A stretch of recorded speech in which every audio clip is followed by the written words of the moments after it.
Pocos años después del descubrimiento de América, se inicia el tráfico de esclavos con el Nuevo Mundo. Durante más de 3 siglos, los buques negreros no cesaron de realizar sus siniestras singladuras, cargados con su vil mercancía humana. Millones de personas fueron capturadas en África y vendidas en América. A finales del siglo XVIII, solo en Haití, había una población de 2.900.000 esclavos africanos. A partir de 1697, Haití pasa a ser una posesión francesa y pronto se convierte en la primera productora de azúcar de América y también en uno de los lugares con más esclavos del mundo.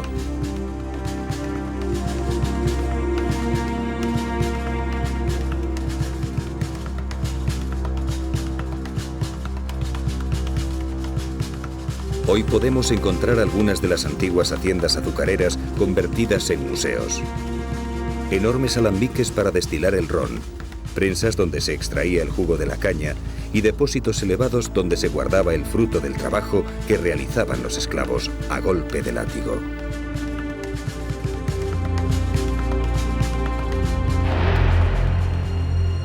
Las condiciones de vida de los africanos cautivos en estos patios eran atroces.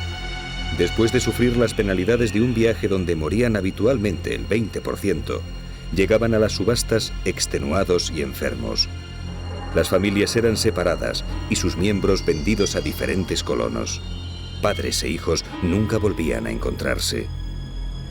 Los capataces aplicaban duros castigos a los que no se empleaban a fondo en su trabajo, y los cazadores de esclavos huidos sometían a sus presas a tormentos ejemplares que llegaban a ocasionarles la muerte.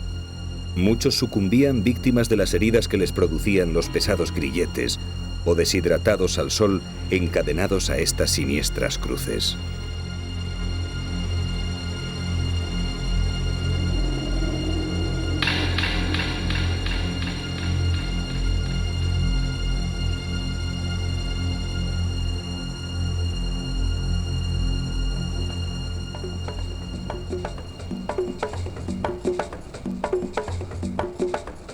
Cabo Haitiano era el punto donde los negreros solían desembarcar su mercancía de ébano, como llamaban a la carga maloliente de esclavos moribundos que superaban el viaje.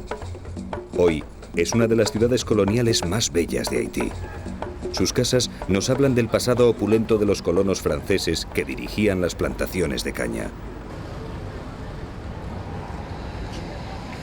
La población negra de la colonia, a finales del 18, llegó a ser de unos 3 millones y las dificultades para controlarla eran cada día mayores.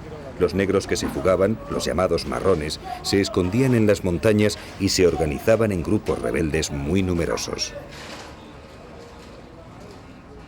Los rumores sobre la Revolución Francesa dieron nuevas fuerzas a los insurrectos. Boukman, el líder de los marrones, organizó una gran ceremonia secreta en Bois Caïman. Aquella noche del 14 de agosto de 1791 se sacrificó un cerdo negro y todos bebieron su sangre. La revolución de los esclavos había comenzado. La consigna era clara: cortar cabezas, quemar casas y arrasar plantaciones. En pocos días murieron más de 1000 blancos. Los aterrorizados colonos dieron pie a la leyenda de que los negros pactaron con el diablo la noche de Bois Caïman. Muchos esclavos fueron apresados y ejecutados. El marrón Macandal fue quemado vivo, convirtiéndose en el mártir legendario que todavía hoy es invocado en las ceremonias de vudú. Toussaint Louverture se erigió en líder de los negros y puso en pie una rebelión que duró 10 años, hasta que el día 1 de enero de 1804 Haití proclamó su independencia, convirtiéndose en la primera república negra del Nuevo Mundo.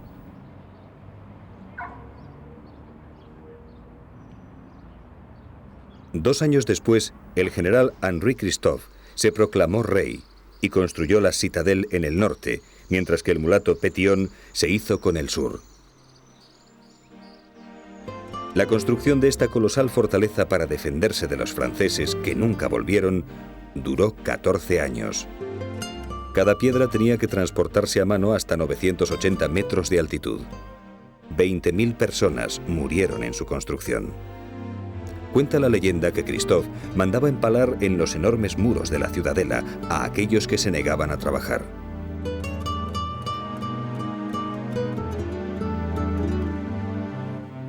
Podía albergar a 10.000 personas y por su situación geográfica era prácticamente inexpugnable.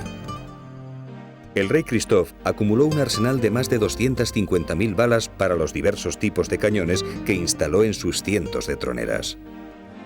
La Citadel, la mayor fortaleza del Caribe, quedó anclada en las montañas como testimonio de la lucha del pueblo haitiano por su independencia.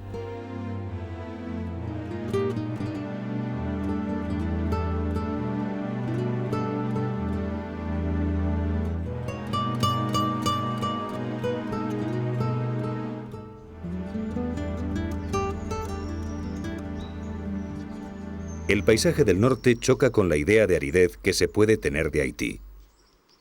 En esta región, donde el rey Christophe parece seguir reinando, los bosques son frondosos y llenos de vida.